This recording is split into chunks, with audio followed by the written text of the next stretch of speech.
పండిత నెహ్రూ పుట్టిన రోజు, పాపలందరికీ పుట్టిన రోజు, మమతా సమతా పుట్టిన రోజు, మంచికి కోవెల కట్టిన రోజు. పండిత నెహ్రూ పుట్టిన రోజు, పాపలందరికీ పుట్టిన రోజు.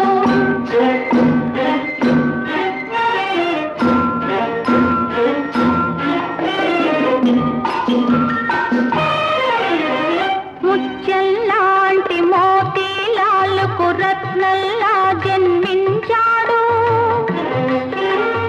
జాతి రత్నమై వెలిగి ఇంకొక జాతి రత్నమును కన్నాడు.